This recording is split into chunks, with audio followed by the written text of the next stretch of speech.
I'm George Wrighster, and this is Unafraid Show Daily Live. So much to talk about because we got to talk about Cam Ward, the presumptuous number one overall pick in the NFL draft, and how that came to be. And we got to talk about the face of the NBA. And Deebo Samuel got traded to the Commanders, and it was about time. And why he needs to be put on a diet, but that's a whole nother thing. But we got that and so much more here on Unafraid Show. Make sure that you like, subscribe, get notifications, and most importantly, tell a friend about the show. Let's get to it.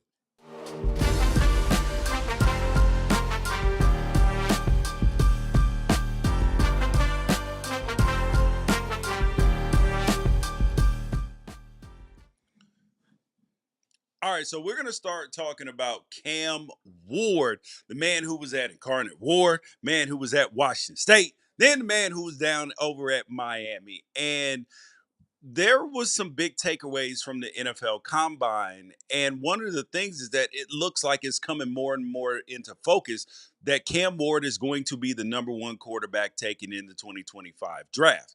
And now at the Combine, now I'm gonna tell you this straight up. I prefer my quarterbacks to throw at the Combine. I just do. I like them going to go compete. I like them like, and they're like, "Whoa, we don't know these receivers and this." Listen, if you a top 10 pick, you already gonna be a top 10 pick. Throwing at the combine ain't gonna change that. Unless it's just absolutely awful. Because you're throwing in underwear. Everybody knows you're throwing the guys you don't know, but just to see you out there competing. And when I watched Cam Ward there, he did a whole throwing session with Restrepo. He was still showing off that arm. And I think that's because it matters to him. He wasn't going out there competing, but he was still in plain view of all the decision makers out there throwing a lot of footballs, like a full workout. And that's the thing. I believe that his handlers and agents were like, "Hey, yo, bro, you're not going out there and going to go throw." And he said, "Cool." And he was out there like, "Oh, man." Because I remember the pressure when I went to the combine because I didn't run my 40 at the combine. Now, I legitimately had a hamstring issue, but it was good enough for me to do all the routes and all of that stuff. But when it came to the 40, yeah, it wasn't, it was kind of iffy and I didn't want to risk it. I did want to do all the route running stuff. So that's why I didn't run my 40. But I do remember feeling that pressure when everybody else is running their 40s and you sitting there like, man, come on, man. I know I'm gonna drop this 4.5. Like, let me go out there and do it. Let me go out there and go against everybody else. And you see the videos of Cam and Shador going against each other, even when they're working out. So both of these dudes are hyper competitive. And Cam's got a chip on his shoulder. Now, I do understand it doesn't always benefit you to throw in that environment, but look at Bo Nix last year. Didn't have what you would call a great combine performance, so he nailed everything else, and the Broncos clearly got it right because they paid attention to the damn film and what they saw when they got him on the board and everything else. Now, I have watched every single game that Cam Ward has played in since he got to Washington State.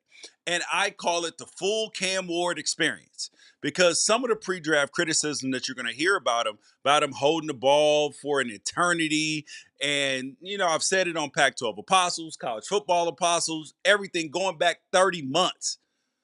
But the upside with him is really off the charts. And if you think about it, right? This is a dude that has the things that are necessary to be good at quarterback.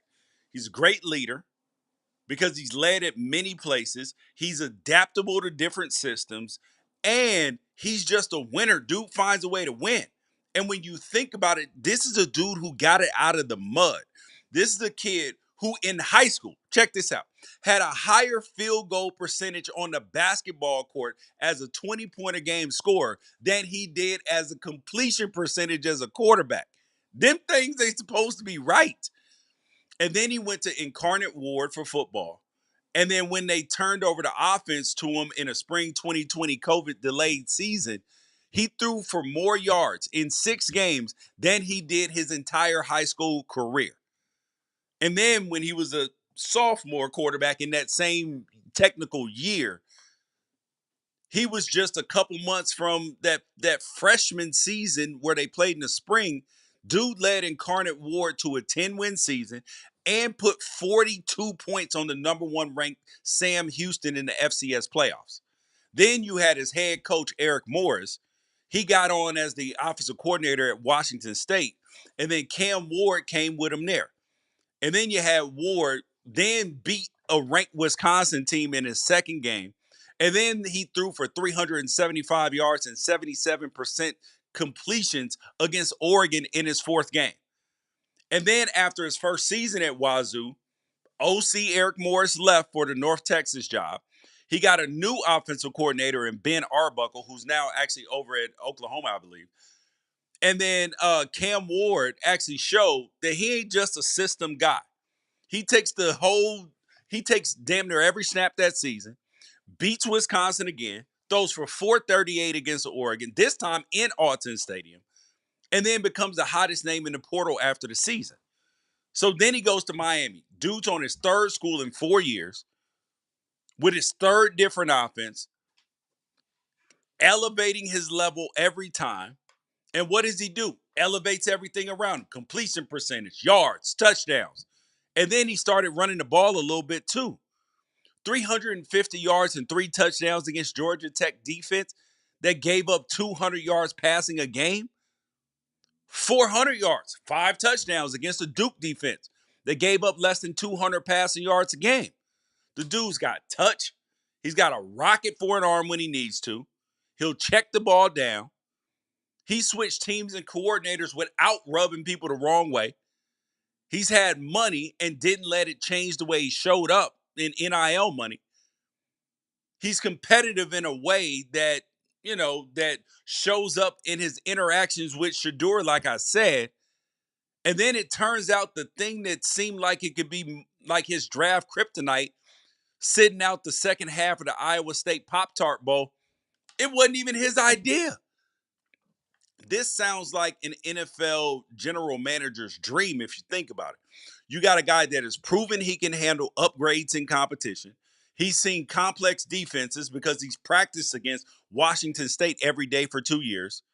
And Jake Dickert is a lot like Steve Spagnuolo in the way he likes to blitz from anywhere and everywhere. But now, how about that criticism about him holding the ball too long?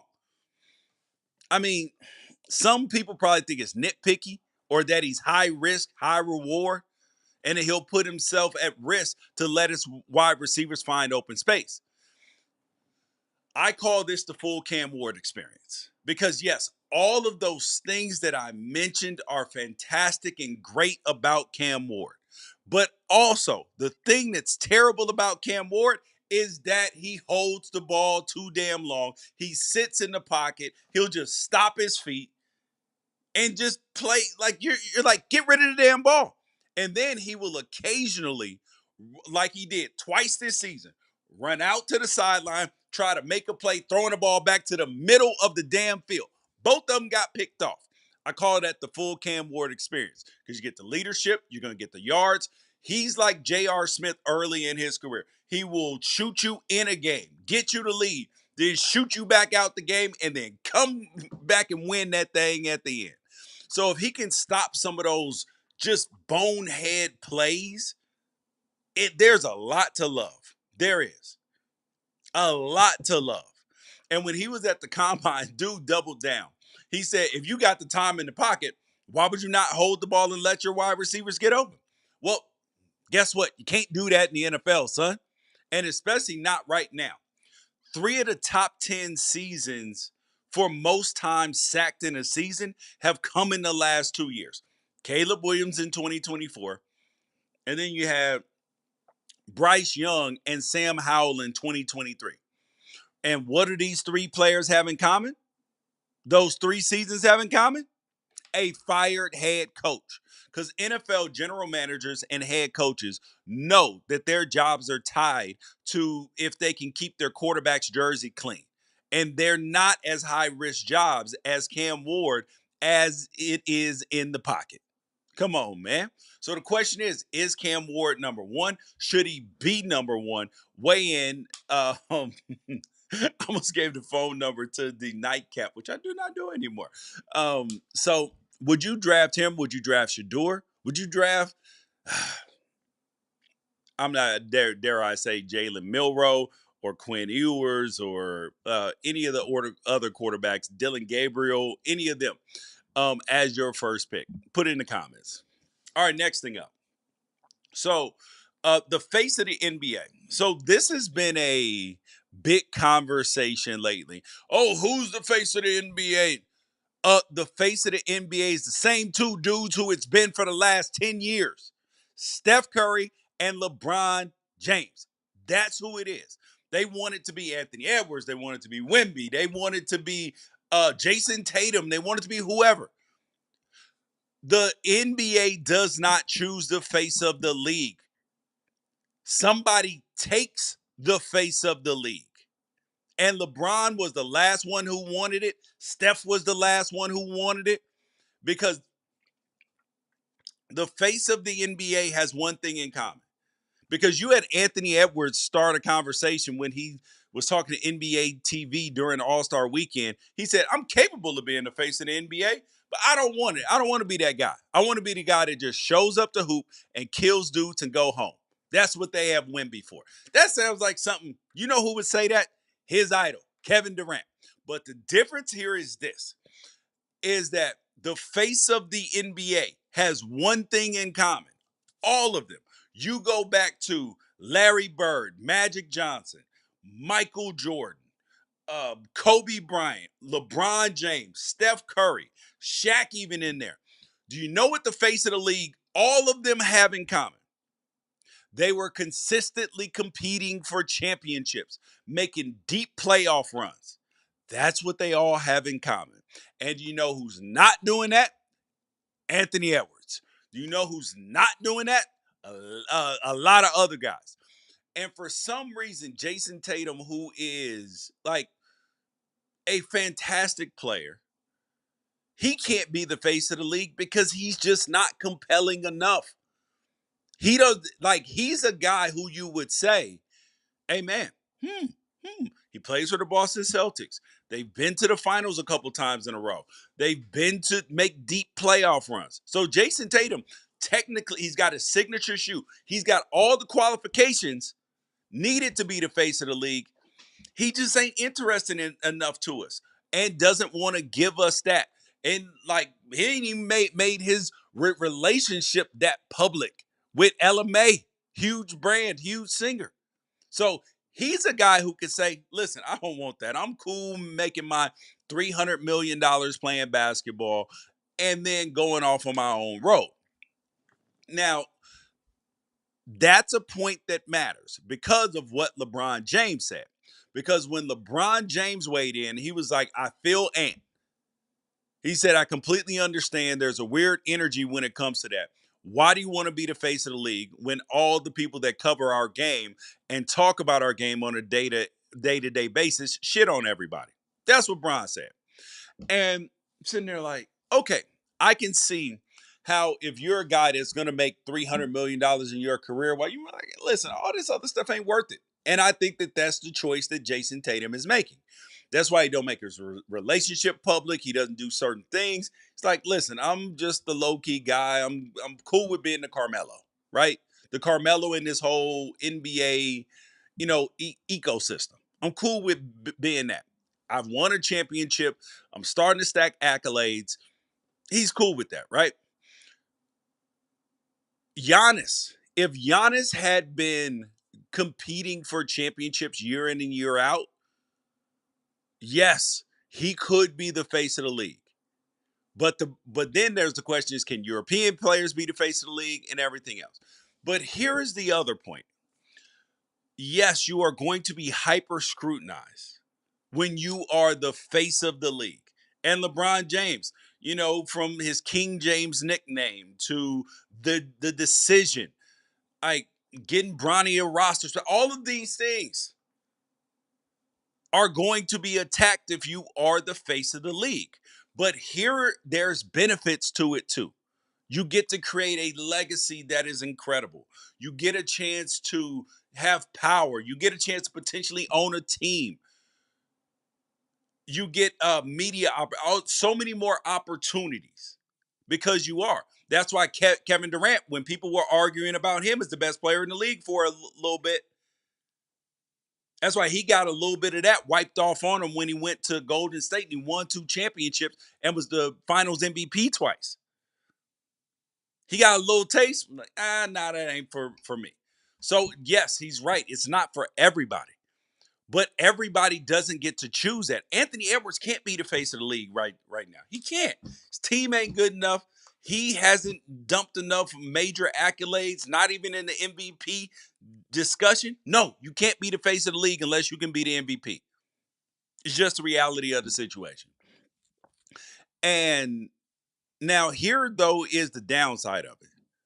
Yes, people are going to criticize, they're going to hate, but you know what? Floyd Mayweather understands something. If they talking about you, the checks are cashing, pal. If they talking about you, the checks are cashing. And LeBron James lives a lifestyle commensurate with the face of the league. Don't got baby mamas running all over the place like that we don't know about. Neither did Kobe. Neither did Michael Jordan. There have been rumors, but there's no proof. There's a certain type of face that you got to keep to be the face of the league. That John Morant was the guy who was on pace to be the face of the league. And you know what happened? John Morant took himself out of consideration. That's the difference. I mean, and I know that like but here's the other point of it. When you take the face of the league, because you don't choose it, you take it. Do you think that LeBron James knew that the state of the media was going to be in 2025 when he took it? When he took the King James nickname over 20 years ago? Because he ain't the only dude to ever have a nickname. Paul Pierce was the truth. Kevin Garnett, the big ticket. Kobe gave himself the Mamba. MJ was just MJ. They called him Black Jesus. Everybody has a nickname. And then you look at a guy like Anthony Edwards. There are some things that he has that could be the face of the league. He ain't intimidated by anybody. Even when he met former President Barack Obama when he was on the Olympic team. He can shoot, dude can fly, he can dunk, he can do everything. He just ain't figured out how to win on that level yet. And he's already had a better movie role than maybe any basketball player ever. He got a long way to go. Got to win an MVP. Got to get close to a title. Any of that. I mean, Shea Gilgeous-Alexander can't be the face of the league. That's why he's James Harden. Can't be the face of the league. That's the way it works. And LeBron James now, the way he's playing, his stats are better now than they were when he was in Miami at the height of his powers. Field goal percentage higher, 3-point percentage higher, same points per game, rebounds up, assists the same. What are we doing? LeBron James is still the face of the league, and he will be the face of the league for as long as he wants to be. He's 40 years old. Nobody has ever been this good for this long, like Jay-Z said. It's never been this good for this long, this hot. Nobody's ever done it. And Bron is out there doing it, and we supposed to sit here and act like that this ain't real or that anybody can, I can be the face of the league. Anthony Edwards can't do that. Just the reality of it. It is for the few, it is for the proud, and it is for the people that want it the most and that can really do it. So Anthony Edwards said he don't want to be that. That means you're also not signing up to be an MVP. You're not signing up to be a champion because his personality would allow him to be able to do it. He's just going to be a very good NBA player with a very big paycheck at the end of the day. He'll ride off in the sunset one day. Just the reality. Last thing up, the 49ers and the Washington Commanders made a trade that could mark an inflection point for both franchises, and we got to talk about it. Because over the weekend, the 49ers shipped Deebo Samuel to the Commanders for a 5th-round pick. And you're like, just a 5th-round pick? Well, two things factor pretty heavily in what seems like a terrible trade for the 49ers. First, Deebo's a good player.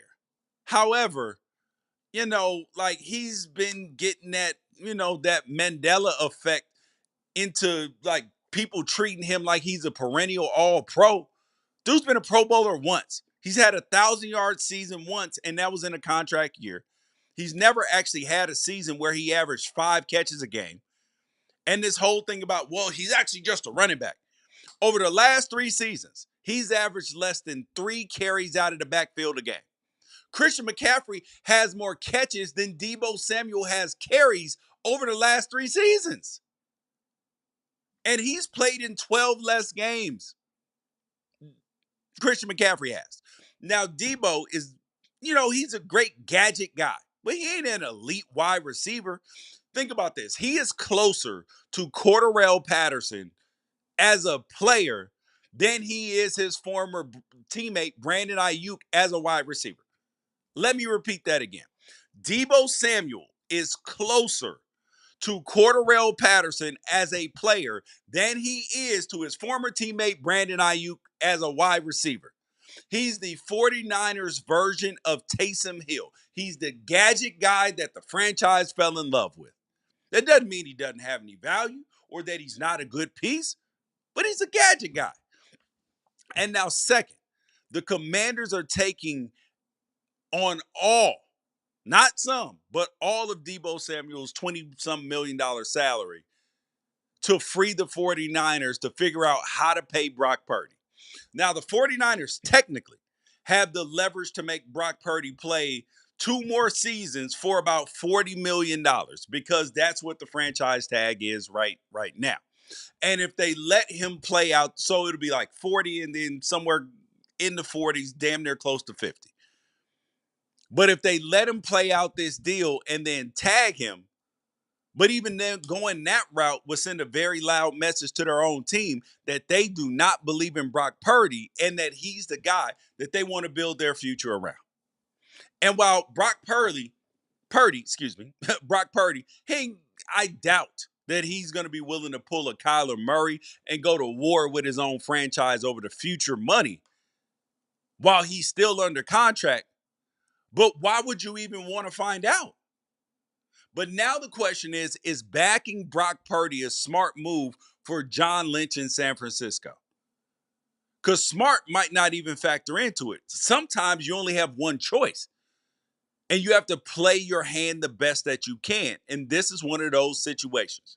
So the 49ers either have to pay Brock Purdy or they have to, if they don't believe in him as much, they got to do what the Chicago Bears did to Jay Cutler and pay somebody that you're not 100% sure about. So it depends on how the franchise feels. And I'm going to tell the story here because we'll know 3 years from now when Brock Purdy is making $50+ million and Jaden Daniels is in the same situation at the Commanders that Brock and the 49ers are right now. Because whether Deebo helped the Commanders get over the top and into a Super Bowl for next year, because I don't think that they're going to give him a contract extension, or whether the 49ers found a way to compete with Brock and a cast of younger players because now he's going to have to carry the load.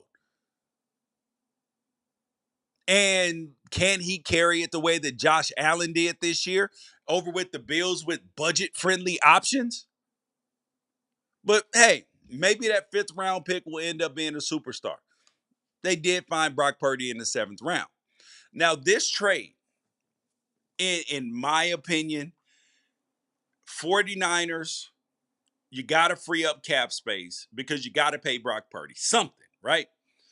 I wouldn't pay him $50 million a year, but it's a lot of quarterbacks that ain't winning Super Bowls right now that's making $50 million, so that may be the going rate. And somebody will pay it to him. But now the Deebo Samuel thing. Deebo Samuel has an opportunity to prove everybody wrong and show them that he's actually a real wide receiver and not just a gadget guy. So this is an opportunity because if Deebo can do that and playing around with scary Terry McLaurin on the other side, and this offense takes another big leap with Cliff Kingsbury as the OC, they make a deeper run in the playoffs? Oh, now we can give you some money, Deebo. But I still wouldn't trust it. I always say I do not trust players who have their best seasons like outlier seasons in contract years. Deebo did it once. Bet you he does it again. Guarantee he has a good year this year. I still ain't breaking the bank on it because I don't trust it. And you guys, leave it in the comments if you think the 49ers made the right move to break this offense up a year before they probably had to in order to plan for the future. And you guys leave a comment and share with a friend. Like, give it a thumbs up. If you're watching on YouTube, if you're watching on Twitter, or you're watching on Twitch, go over and like it, man. Send your boys some love. Peace out. Catch you guys later. Oh, and also, interviews is coming out starting next week.